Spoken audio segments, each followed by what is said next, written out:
Hello guys, welcome to Divine Institute YouTube channel.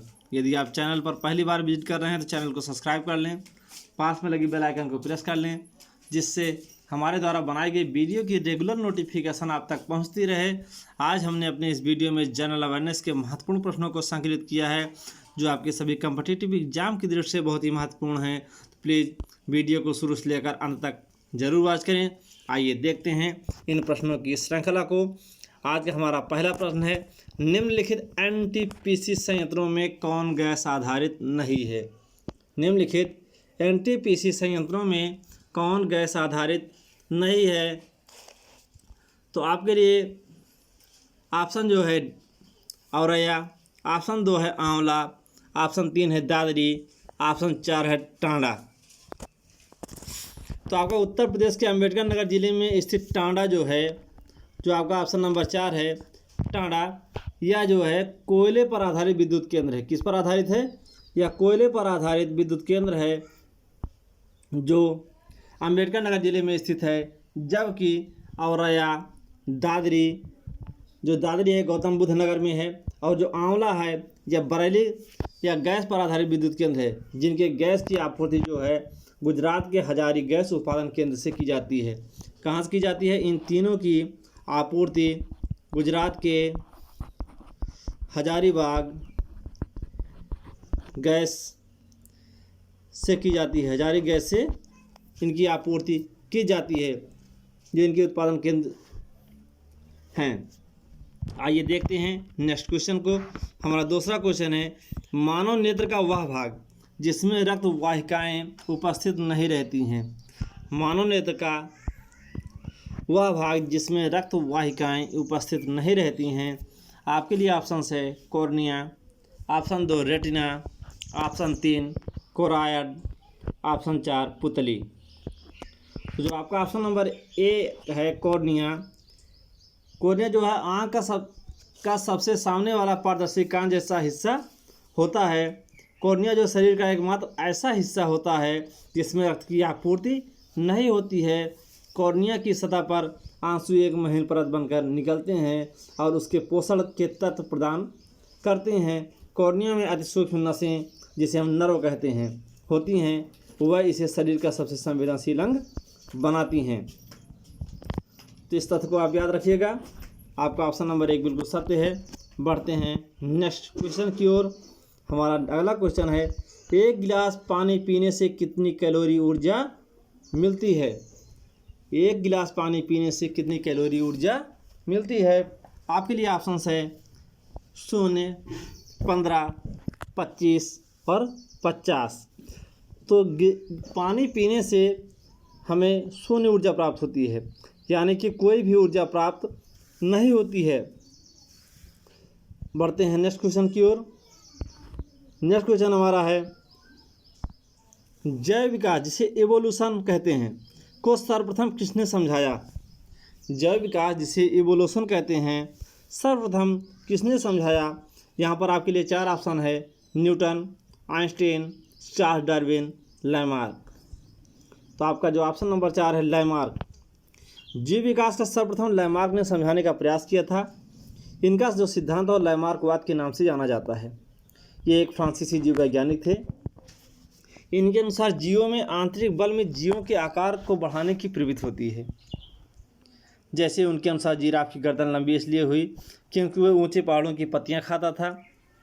और जो Darwin है, डार्विन जो है विकासवाद को परिभाषित करता है। डार्विन विकासवाद को परिभाषित करता है। न्यूटन और आइंस्टीन ये दोनों जो हैं ये मूलतः फिजिक्स के वैज्ञानिक हैं। चार्ल्स डार्विन विकासवाद को परिभाषित करता है, जबकि लैमार्कवाद यह जीव विज्ञान या जीव विकास को समझाया था। इस तथ्य को आप याद रखिएगा। बढ़ते हैं नेक्स्ट क्वेश्चन की ओर। नेक्स्ट क्वेश्चन हमारा है, यूरिया में नाइट्रोजन किस रूप में पाया जाता है? यूरिया में नाइट्रोजन किस रूप में पाया जाता है? आपके लिए ऑप्शन है अमाइड, अमोनिकल, नाइट्रेट, नाइट्राइड। तो ऑप्शन नंबर ए जो है अमाइड। यूरिया में जो नाइट्रोजन होता है वो अमाइड के रूप में पाया जाता है।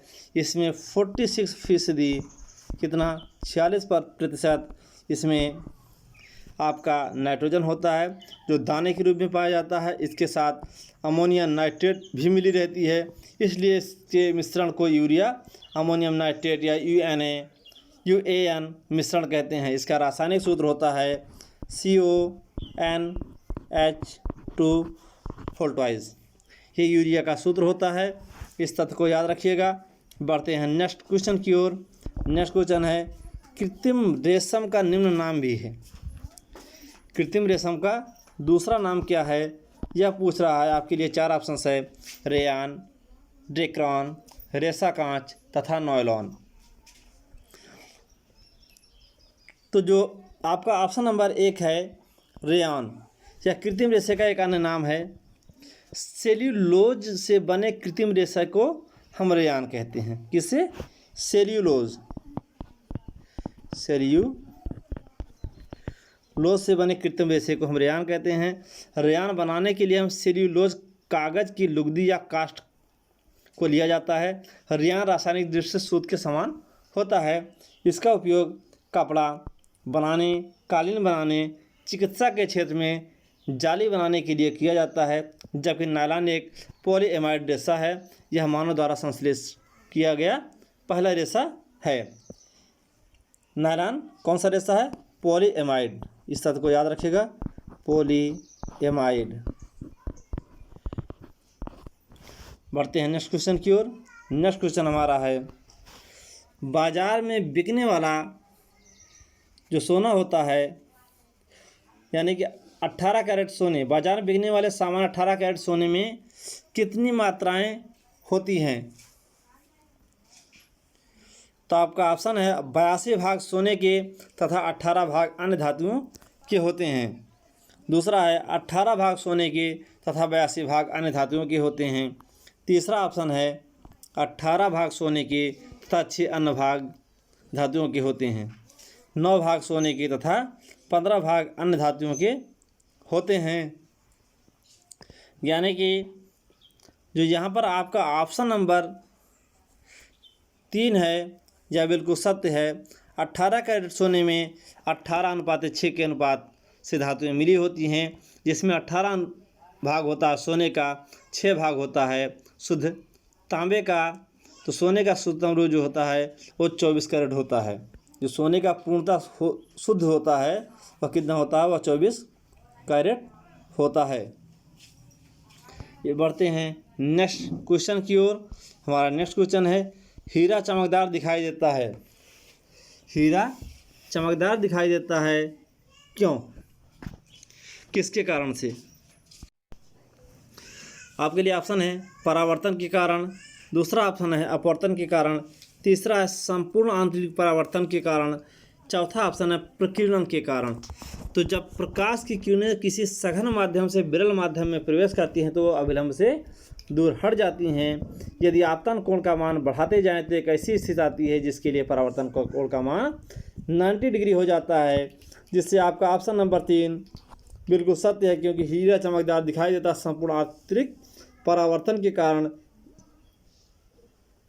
अब बढ़ते हैं नेक्स्ट क्वेश्चन की ओर। हमारा नेक्स्ट क्वेश्चन है ध्वनि का वेग अधिकतम होगा। ध्वनि का वेग अधिकतम होगा। आपके लिए यहाँ पर 4 ऑप्शन है, निर्वात, वायु, जल या इस्पात में। तो आपको बता दें ध्वनि का जो वेग होता है वो सबसे अधिक ठोस में होता है, फिर उससे कम द्रव में होता है तथा सबसे कम गैस में होता है। निर्वात में ध्वनि का संचरण नहीं हो सकता, इसलिए हमारा पहला ऑप्शन गलत। अब इस तीनों में पूछ रहा है सबसे अधिक, तो जो इस्पात है वो हमारी एक ठोस वस्तु है जिसमें ध्वनि का वेग सबसे अधिक होगा। बढ़ते हैं नेक्स्ट क्वेश्चन की ओर। नेक्स्ट क्वेश्चन हमारा है रेडियोधर्मिता की इकाई है। आपके लिए 4 ऑप्शंस है, कैंडेला, फर्मी, क्यूरी, एंगस्ट्रॉम। तो रेडियो सक्रियता की जो इकाई होती है, रेडियोधर्मिता की जो इकाई होती है वो होती है क्यूरी। क्या होती है? क्यूरी।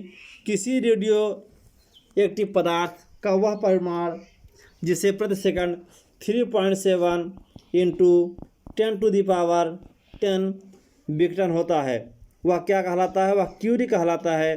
अर्थात ये क्यूरी बराबर होता है 3.7 × 10⁻10 विघटन प्रति सेकंड। विघटन प्रति सेकंड, इस तथ्य को याद रखिएगा। इसका जो मात्रक होता बेकेरल। क्या? बेकेरल। अब बढ़ते हैं नेक्स्ट क्वेश्चन की ओर। हमारा नेक्स्ट क्वेश्चन है, मराठा विद्रोह के दमन के लिए औरंगजेब अंतिम रूप से दक्कन कब पहुंचा?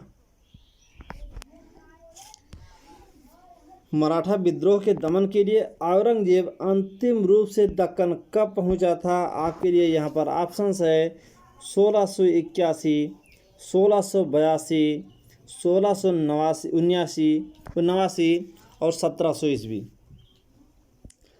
तो सन 1682 ईस्वी में औरंगजेब स्वयं दक्षिण पर पहुंचा था और प्रत्येक तरफ से संभाजी पर आक्रमण कर दिया था। इस प्रयत्न का कोई लाभदायक परिणाम न निकला और सन 1683 में औरंगजेब ने महाराष्ट्र से अपनी सेनाएं वापस बुला ली थी। बढ़ते हैं नेक्स्ट क्वेश्चन की ओर। हमारा नेक्स्ट क्वेश्चन है, शेख बहाउद्दीन जकरिया किस संप्रदाय के थे? शेख बहाउद्दीन जकरिया किस संप्रदाय के थे? आपके लिए यहाँ पर ऑप्शन है सुहरावर्दी संप्रदाय, ऋषि संप्रदाय, चिश्ती संप्रदाय, फिरदौसी संप्रदाय। शेख बहाउद्दीन जकरिया जो थे वह सुहरावर्दी संप्रदाय, किसके? सुहरावर्दी संप्रदाय के थे। और सुहरावर्दी का सिलसिला जो शुरू हुआ, जिसकी स्थापना शिहाबुद्दीन सुहरावर्दी ने बगदाद में किया था। किसने किया था? शिहाबुद्दीन सुहरावर्दी ने बगदाद में किया था।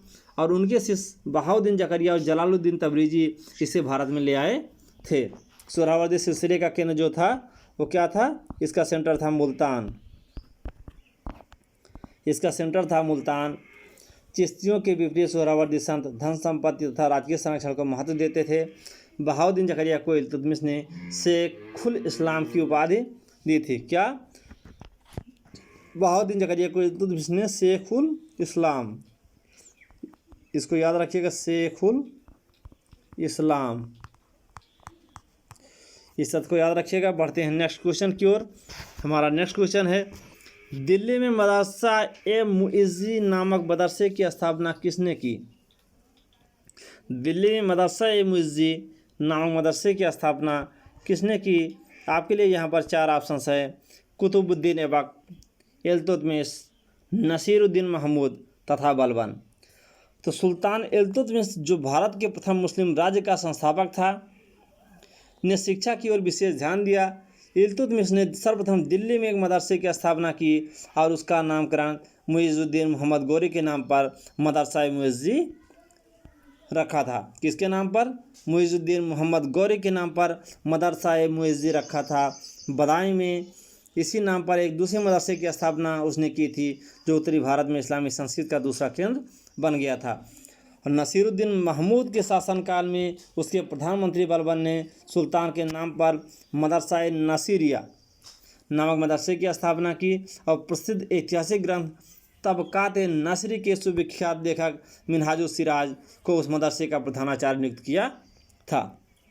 बढ़ते हैं नेक्स्ट क्वेश्चन की ओर। हमारा नेक्स्ट क्वेश्चन है, भारत में किस शिलाश्रय से सर्वाधिक चित्र प्राप्त हुए? भारत में किस शिलाश्रय से सर्वाधिक चित्र प्राप्त हुए? आपके लिए यहाँ पर ऑप्शन है घगरिया, भीमबेटका, लेखिया, आदमगढ़।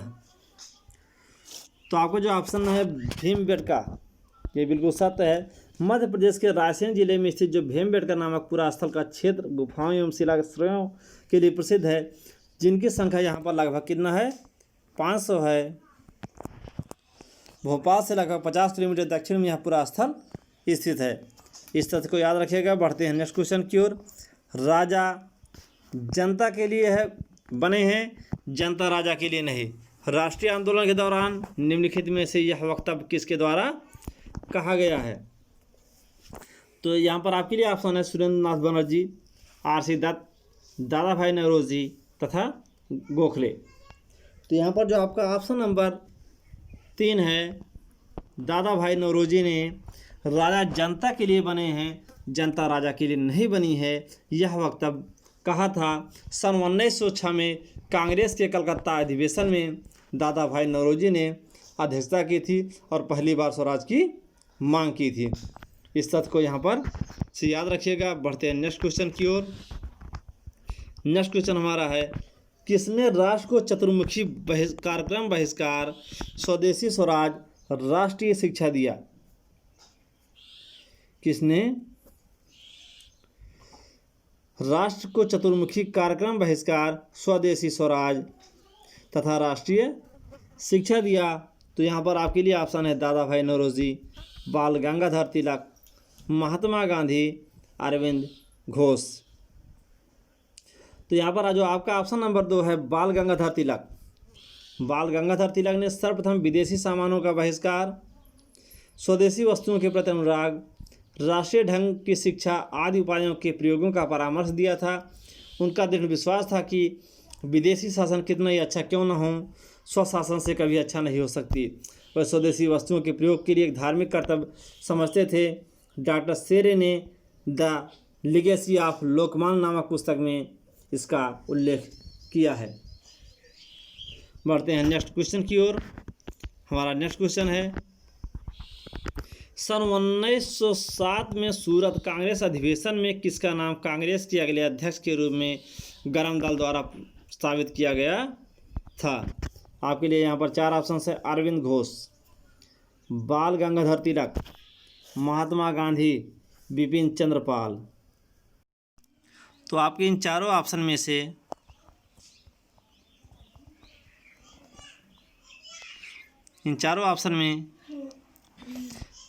जो है लाला लाजपत राय का नाम नहीं है, क्योंकि 1907 के सूरत कांग्रेस अधिवेशन में जो कांग्रेस के जो नए अध्यक्ष के रूप में गरम दल का जो प्रस्तावित अध्यक्ष किया गया था वो थे लाला लाजपत राय। वस्तुतः बंगाल विभाजन 1905 के बाद उपजे माहौल में चरमपंथी उग्र आंदोलन चलाने के पक्ष में थे, जबकि उदारवादी बहिष्कार संबंधी प्रस्ताव का खुला समर्थन करने को तैयार नहीं थे, क्योंकि यह उनकी याचना और अनुयायी की नीति के विरुद्ध था।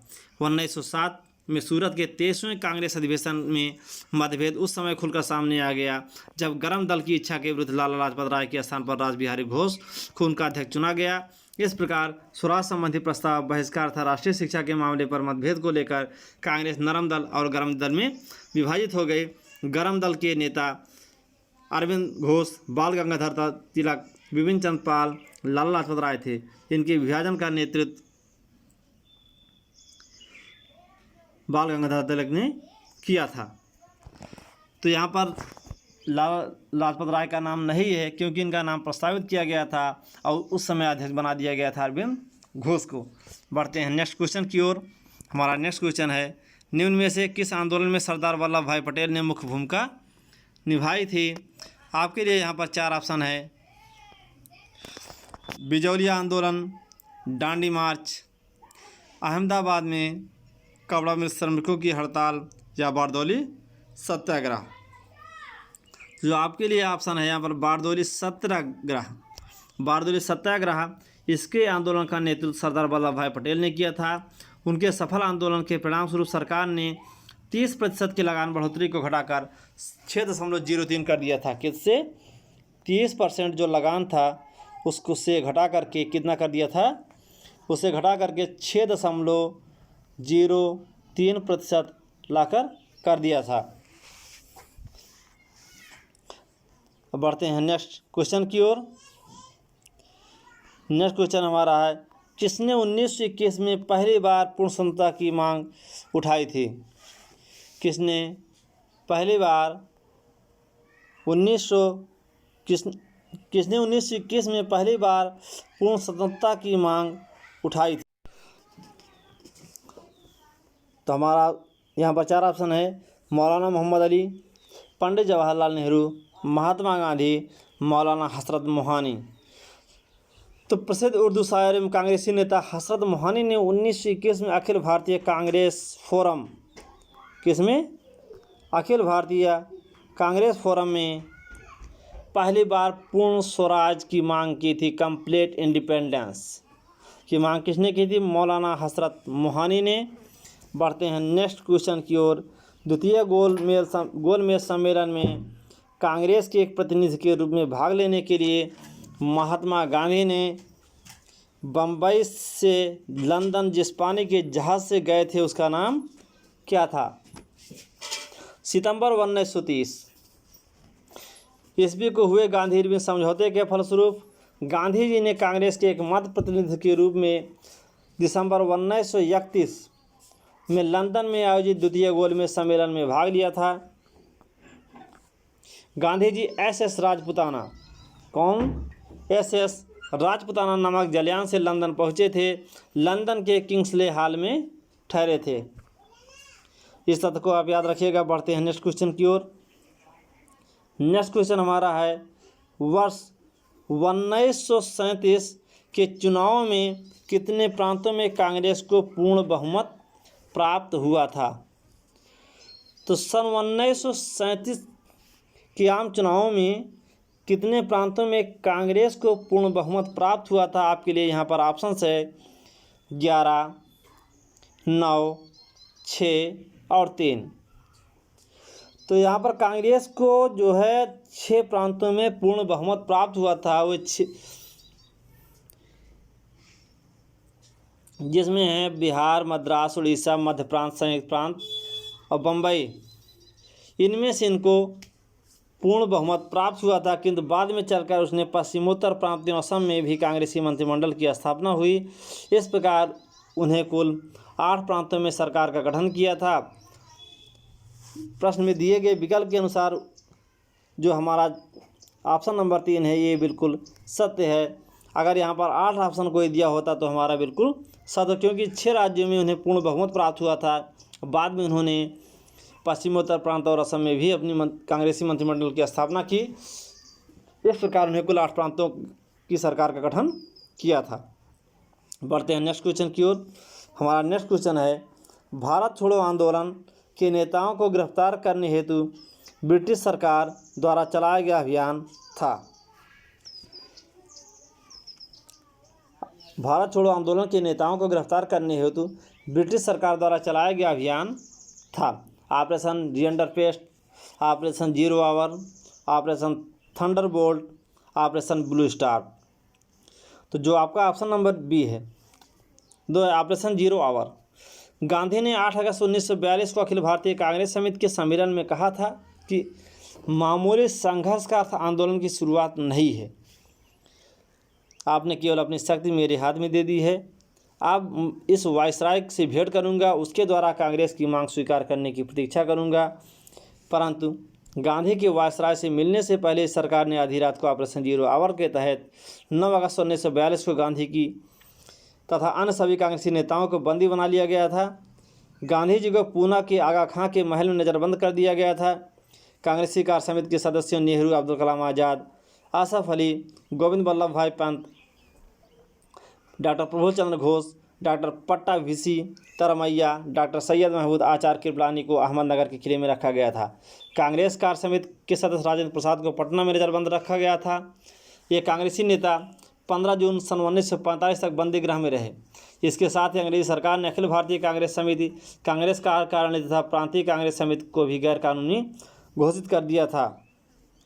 इस तथ्य को आप याद रखिएगा। बढ़ते हैं नेक्स्ट क्वेश्चन की ओर। हमारा अगला क्वेश्चन है, निम्नलिखित में से किसने सुभाष चंद्र बोस को देश नायक कहा था?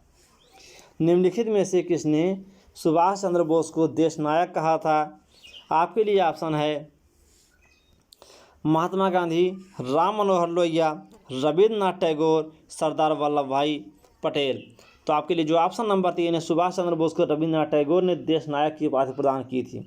किसने? रविन्द्रनाथ टैगोर ने देश नायक की उपाधि प्रदान की थी। बढ़ते हैं नेक्स्ट क्वेश्चन की ओर। हमारा नेक्स्ट क्वेश्चन है, सकल राष्ट्रीय आय को कुल जनसंख्या से भाग देने पर प्राप्त होता है। सकल राष्ट्रीय आय को कुल जनसंख्या से भाग देने पर प्राप्त होता है। प्रति व्यक्ति उत्पाद, प्रति व्यक्ति उपभोग या प्रति व्यक्ति आय या वास्तविक प्रति व्यक्ति आय। तो सकल राष्ट्रीय आय को कुल जनसंख्या से जब हम भाग देते हैं तो प्रति व्यक्ति आय प्राप्त होता है। आपका ये ऑप्शन नंबर 3 यहाँ पर बिल्कुल सत्य है। बढ़ते हैं नेक्स्ट क्वेश्चन की ओर। हमारा अगला क्वेश्चन है, गिल्ट एज्ड बाजार किससे संबंधित है? गिल्ट एज्ड बाजार किससे संबंधित है? आपके लिए ऑप्शन है, धातुओं के बाजार से, ऋण पत्रों के व्यापार से, सरकारी प्रतिभूतियों के व्यापार से या शस्त्रों के व्यापार से। तो जो आपका ऑप्शन नंबर 3 है, सरकारी प्रतिभूतियों के व्यापार से। गिल्ट एज्ड बाजार का जो संबंध है कम जोखिम वाले प्रतिभूतियों से होता है। इनमें सरकारी प्रतिभूतियों को शामिल किया जाता है। इसमें भारतीय रिजर्व बैंक के माध्यम से सरकारी और अर्ध सरकारी प्रतिभूतियों का क्रय विक्रय किया जाता है। गिल्ट एज बाजार, गिल्ट का अर्थ है सर्वोत्तम या उत्कृष्ट। इसे उत्कृष्ट इसलिए कहा जाता है क्योंकि इसमें क्रय विक्रय किए जाने वाली सरकारी और सरकारी प्रतिभूतियों का मूल्य स्थिर होता है, अर्थात अन्य प्रतिभूतियों के समान इसमें अस्थिरता नहीं होती है। आप इस तथ्य को याद रखिएगा। दोस्तों, हमारा ये वीडियो आपको पसंद आया हो तो आप हमारे इस चैनल को सब्सक्राइब करें, कमेंट करें, शेयर करें और लाइक करें। आप हमारे टेलीग्राम चैनल पर भी आप विजिट कर सकते हैं। वहाँ पर आप लिखिए divine institute a path of success, लेकर के आप टेलीग्राम चैनल पर भी आप ज्वाइन कर सकते हैं। सभी वीडियो से संबंधित जितने भी PDF फाइल हैं और प्रतिदिन का करंट अफेयर्स आपको हमारे टेलीग्राम चैनल पर मिलता रहेगा। तो दोस्तों, आप वीडियो को निरंतर देखिए, चैनल को शेयर कीजिए और सब्सक्राइब कीजिए। धन्यवाद।